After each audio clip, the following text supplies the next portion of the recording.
Hello साथियों, आप लोग कैसे हैं? उम्मीद करते हैं स्वस्थ होंगे, मस्त होंगे और अपनी पढ़ाई की तैयारी में लगे होंगे।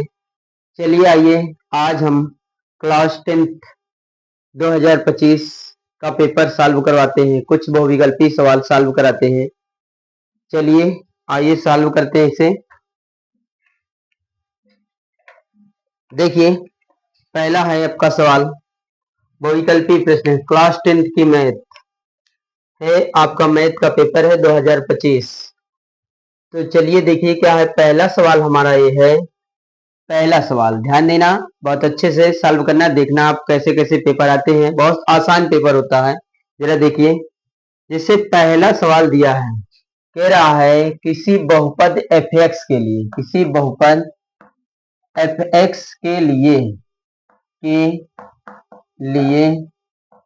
के लिए y बराबर fx, ध्यान देना, y बराबर fx का ग्राफ दिया गया है। क्या दिया गया है? इसका ग्राफ देखिए कैसे दिया है इसका ग्राफ, जरा देख लो। x x डैश y और y डैश, देखिए इसका ग्राफ ऐसे कुछ दिया है। ध्यान देना, ये आपका आया है ऐसे करके, ऐसे है। देखिए इसमें पूछ रहा है कि एफ एक्स के शून्यक की संख्या हो गई। तो देखिए इसमें एफ एक्स के शून्यक पूछ रहा है। क्या पूछ रहा है? एफ एक्स के शून्यक कह रहा है एफ एक्स के शून्यकों की संख्या होगी। तो ध्यान देना, इसमें देखिए, मान लीजिए इसके शून्यक एफ एक्स के शून्यक, तो यक्ष अक्ष को देख रहे हैं, ये कितने स्थान पे काट रहा है? 1 2 3। तो इसका मतलब है एफ एक्स के शून्य कितने होंगे? 3। तो देखिए पहले विकल्प में दिया था एक, ए नंबर में विकल्प दिया था 1, बी नंबर में दिया था 3, सी नंबर में दिया था 2 और डी नंबर में दिया था 4। देखिए कौन सा विकल्प सही होगा? D number. इसके 3 शून्य होंगे। हो गया आपका 1 नंबर। कितना आसान सवाल है। देखिए इसके शून्यक निकालने के लिए कह रहा था। चलिए अब अगला देखते हैं, दूसरा सवाल। दूसरा सवाल कह रहा आपका, जरा ध्यान देना, दूसरा सवाल कह रहा है, दूसरा सवाल पेपर में दिया है 156 के अभाज्य गुणनखंड होगा।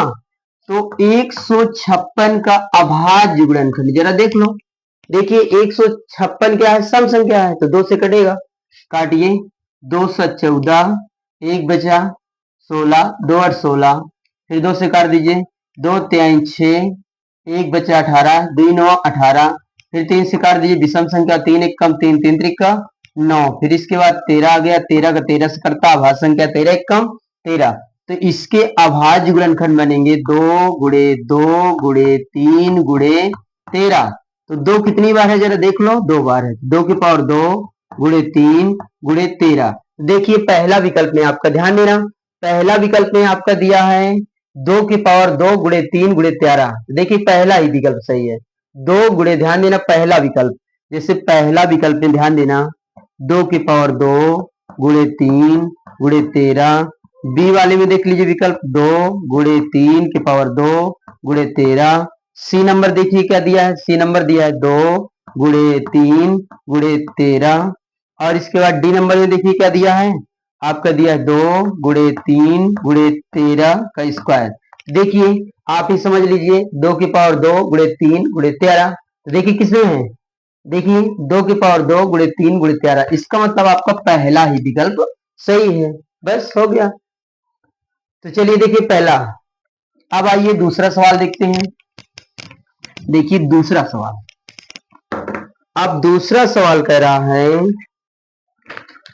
इसमें कह रहा, ध्यान देना, तीसरा सवाल, तीसरा कह रहा है संख्याओं 175 तथा 91 का HCF होगा। देखिए कितने छोटे छोटे सवाल हैं, कक्षा 4-5 में लासामासा रहता है। तो चलिए देखिए 175 का गुणनखंड कर दीजिए।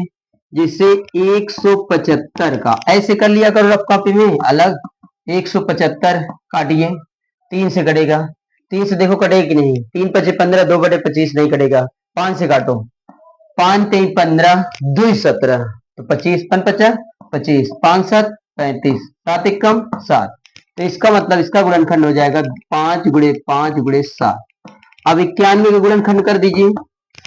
तो 91, तो कितना होता है 91 गुणनखंड करना है, मान लीजिए 91 का। तो देखिए भैया विषम संख्या है, 3 से कटवे न करी, फिर देखो किससे कटेगा, 7 से कटेगा क्या, 7 एक कम 7, 7 दूनी 9, 7 तरीके का, हाँ बिल्कुल कट जाएगा, 7 एक कम 7, और बचेगा कितना आपका 2 21, 7 तरीक 21, फिर 13 आ गए, 13 13 से कट जाएगा, 23 से 91 होता है ना, तो 7 गुणे 13।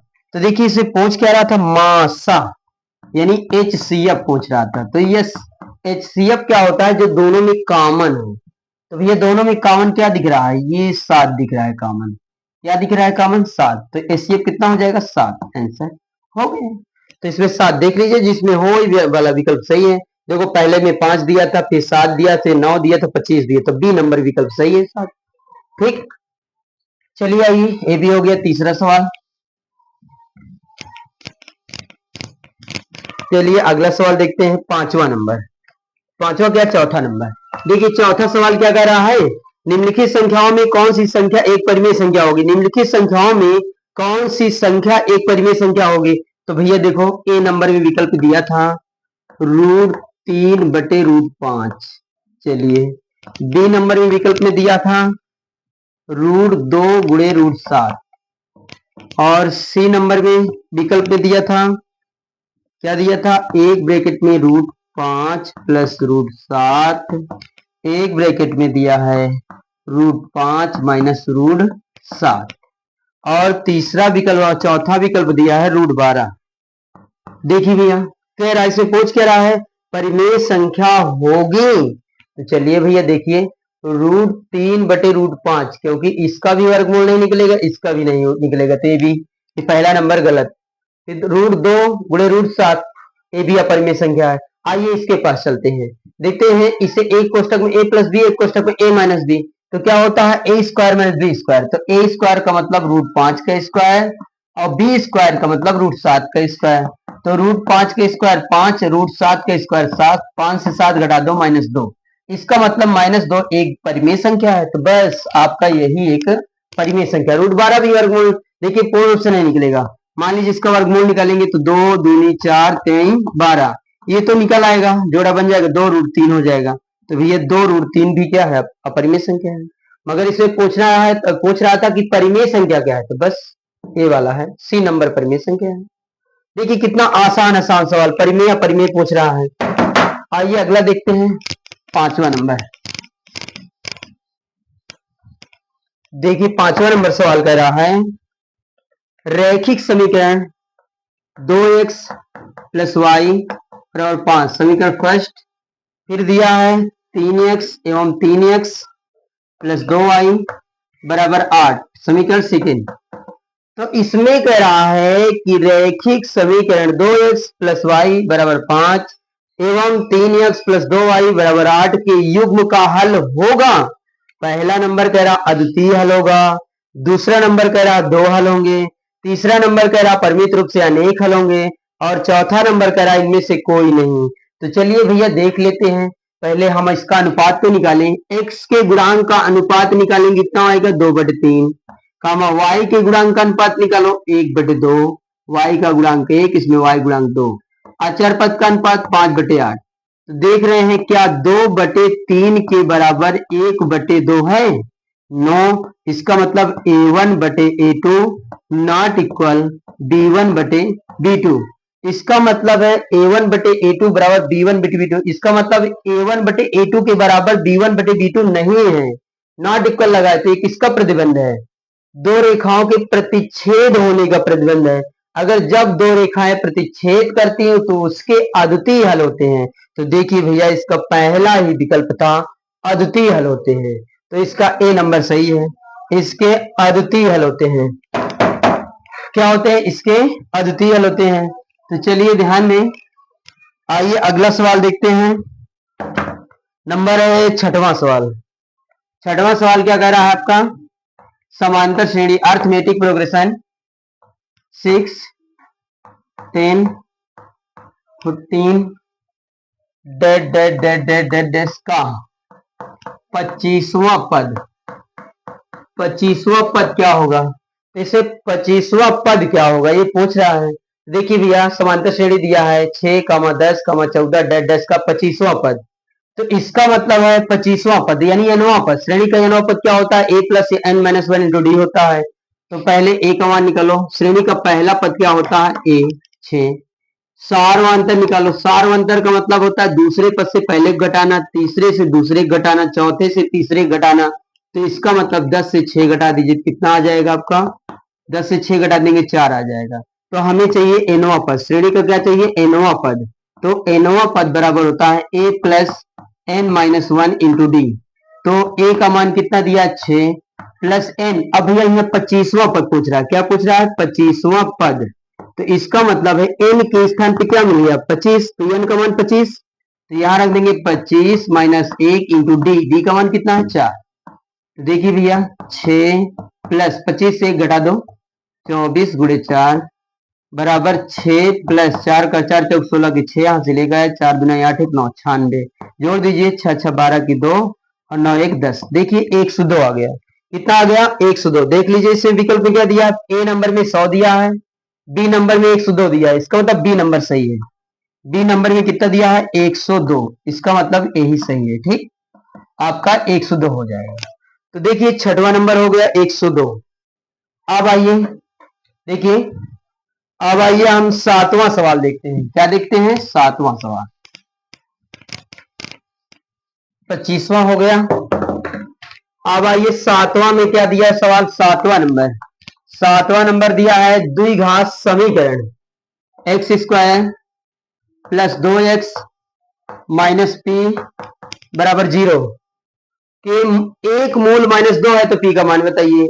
एक मूल माइनस 2 है, तो भैया एक मूल का मतलब होता है यक्स बराबर माइनस 2 है, तो पी का मान बताना है। एक मूल माइनस 2 दिया है, तो एक मूल एक्स, एक्स का मान क्या दिया है? माइनस 2 की पावर 2 प्लस 2 गुणके माइनस 2 माइनस पी बराबर 0। माइनस 2 का वर्ग कितना होता है? 2 दूनी 4 प्लस 4, फिर 2 का इसमें गुणा करो, 2 दूनी 4 तो माइनस 4 माइनस पी बराबर 0। तो ये प्लस माइनस कट गया, तो माइनस पी बराबर 0। तो यानी पी बराबर क्या हो जाएगा? 0। तो इसका मतलब पी का मान आ गया 0। इसमें देख लीजिए विकल्प में क्या क्या दिया है सातवां में। पहले में 0, फिर 1, फिर 2, फिर 3। इसका मतलब पहला ही विकल्प सही है। ए नंबर ही 0 दिया है, ये सही है। ठीक, तो पहला विकल्प 0 हो गया। अब आइए देखिए आठवां नंबर सवाल। विकल्प है, देखिए कितना आसान आसान सवाल है। चलिए आइए देखते हैं आठवां नंबर सवाल। आठवां नंबर सवाल दिया है दो बिंदु दिए गए हैं। दो का मान लीजिए दो बिंदु दिए हैं। मान लो एक बिंदु यहां पे है, एक बिंदु यहां पे है। पहले बिंदु का निशांक 2,3 और दूसरे बिंदु का निशांक दिया 4,1 के बीच की दूरी चाहिए। तो भैया ये दूरी चाहिए हमें। तो मान लीजिए ए बिंदु ए है, ए बिंदु बी है, इन दोनों के बीच की दूरी चाहिए।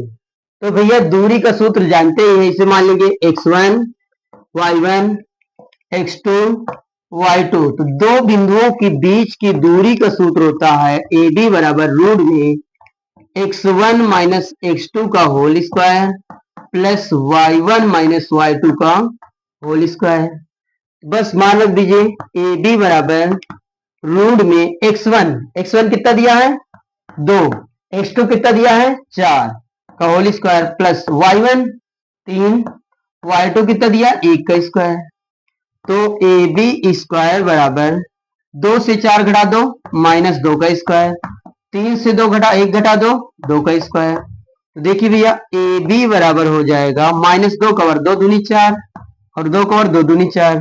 तो ए बी बराबर 4 4 8, 8 का वर्गमूल निकालेंगे तो भैया कितना हो जाएगा? 2 रूट 2। तो इसका मतलब है 2 रूट 2।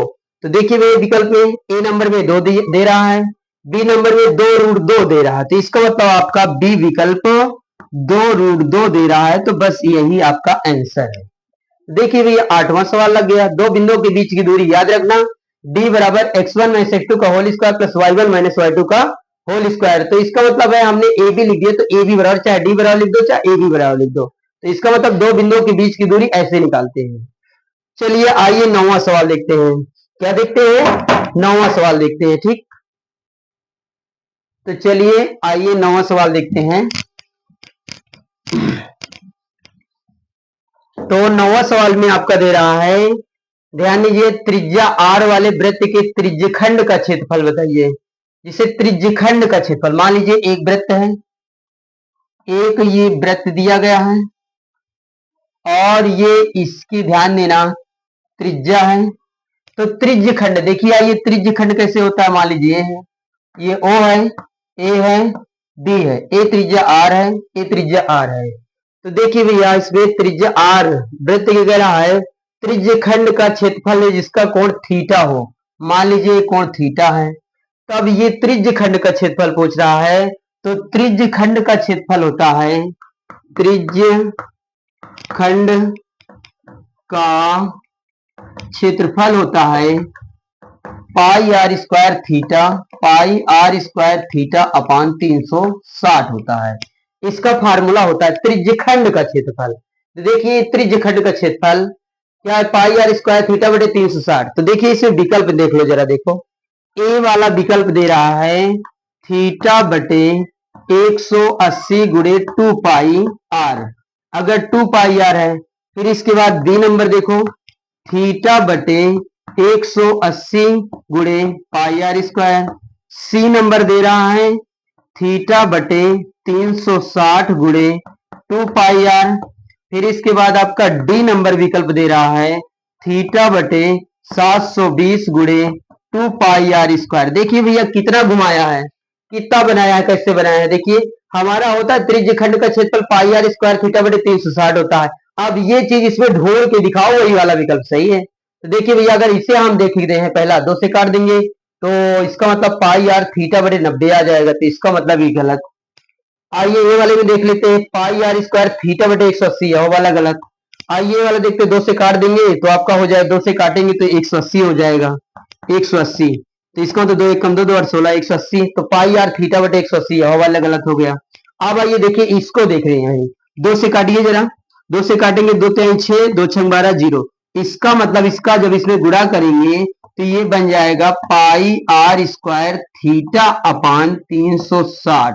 देख रहे हैं, इसका मतलब आपका ये डी विकल्प सही है। क्या सही है, डी विकल्प। देखिए ऐसे घुमाएगा तो आप लोग ध्यान देना, इसे हल करके देख सकते हैं कौन सा सही है। तो इसका मतलब है त्रिज्यखंड का क्षेत्रफल होता है पाई आर स्क्वायर थीटा बटे 360। बस इसमें था चौथा नंबर में, बस वही सही है।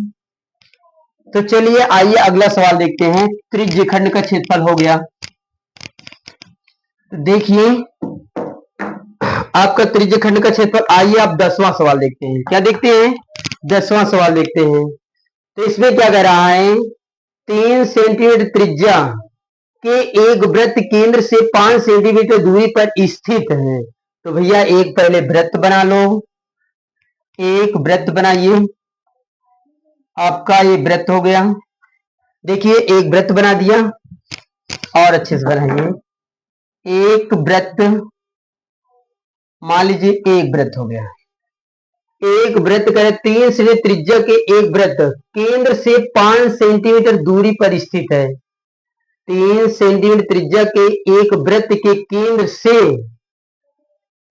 से 5 सेंटीमीटर दूरी पर स्थित किसी बिंदु से वृत्त पर खींची गई स्पर्श रेखा। देखिए भैया, केंद्र से और वृत्त पर खींची गई स्पर्श रेखा, मान लीजिए ये स्पर्श रेखा है और ये केंद्र से दूरी कितनी दी है, ध्यान देना, 3 सेंटीमीटर त्रिज्या, इसकी त्रिज्या कितनी दी है, 3 सेंटीमीटर।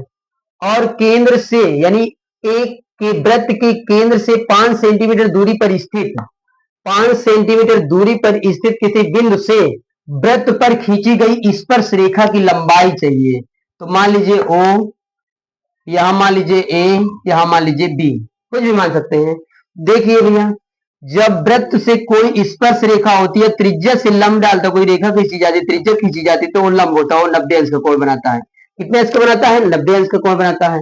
तो इसका मतलब देख रहे हैं ये एक समकोण त्रिभुज बन गया। और जब एक समकोण त्रिभुज बन गया तो ये कोण है, ये लंब है, ये आधार है। इसका मतलब है हमें आधार चाहिए, स्पर्श रेखा की लंबाई चाहिए।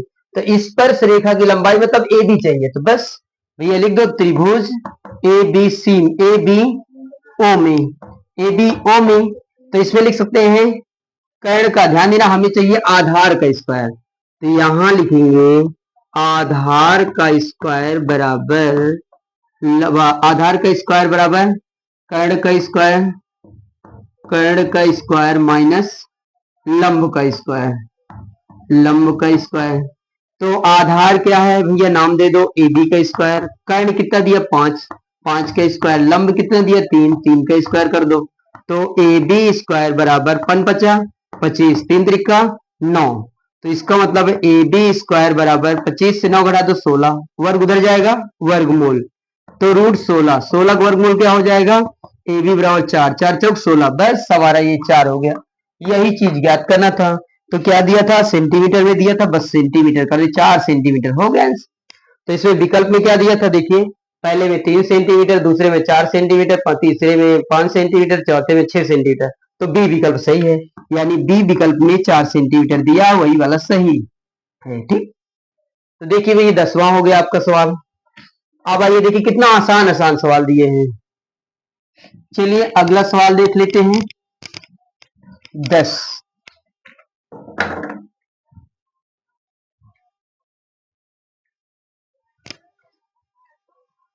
ऐसा करते हैं, अगला इसके अगली क्लास में बताएंगे। आप लोगों को समझ में आया हो तो लाइक और सब्सक्राइब कीजिए। Thank you.